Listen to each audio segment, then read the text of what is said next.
गरीब वर्सेस अमीर का बार्बर सैलून।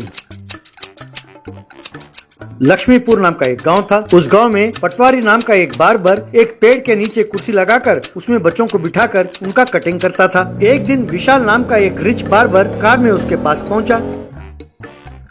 बूढ़े, यहाँ से तुम अपना दुकान हटाओ, क्योंकि मैं यहाँ पर अमीर बच्चों के लिए एक स्टाइलिश सैलून खोलने वाला हूँ। मेरे दुकान के खुलते ही और ये दुकान नजर बट्टू की तरह लगेगा, इसीलिए इसे यहाँ से हटा दो। ये बात सुनकर एक गरीब लड़का राठौड़, हेलो अंकल, ये जगह तुम्हारी नहीं है। पटवारी साहब यहाँ कई सालों से कटिंग कर रहे हैं। तुम्हें दुकान यहाँ खोलना हो तो खोलो, वरना गांव के बाहर खोलो।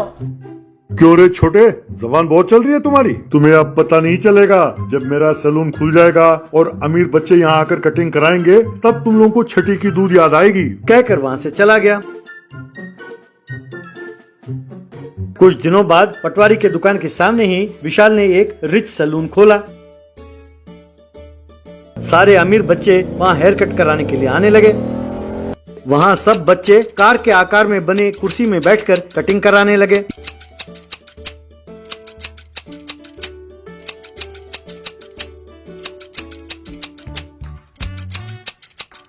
ये सब गरीब बच्चे देख रहे थे।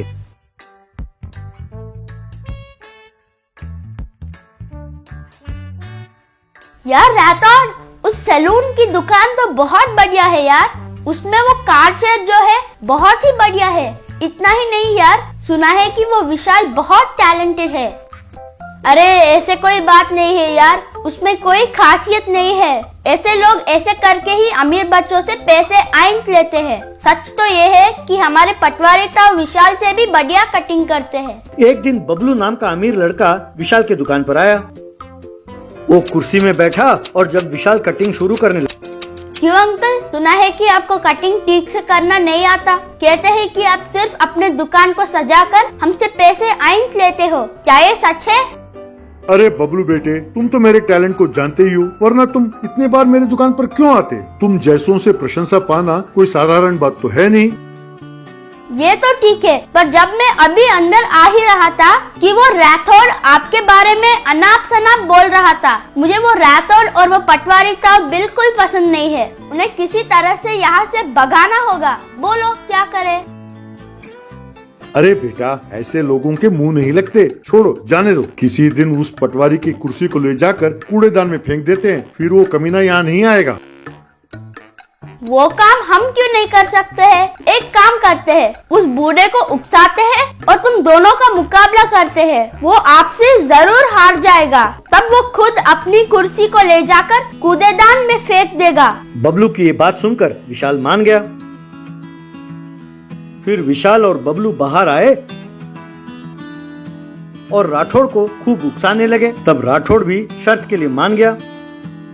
ये सब सुनकर पटवारी, अरे राठौड़ बेटा, ये सब मुकाबले की क्या जरूरत है। मैं तो बस चुपचाप पेड़ के नीचे बैठकर ही अपना धंधा चला रहा हूँ। अब मेरे पास 4 ग्राहक आते हैं, मेरे लिए यही काफी है बेटा। ये बात सुनकर विशाल बूढ़ा डर गया।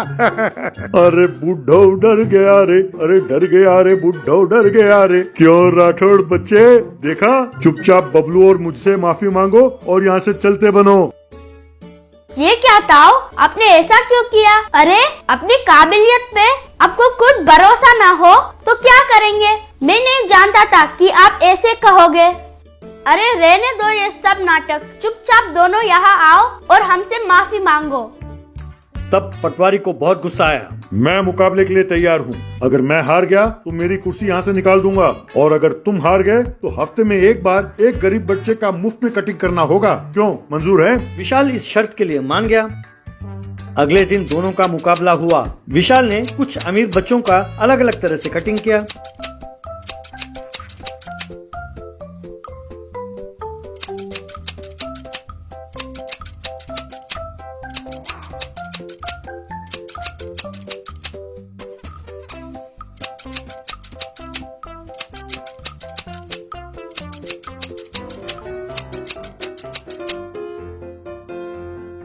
और उन्हें पटवारी को दिखाया। उसे देखकर पटवारी ने कुछ गरीब बच्चों को कुर्सी में बिठाया और बारी बारी से उसी तरह का कटिंग बहुत कम समय में करके दिखा दिया।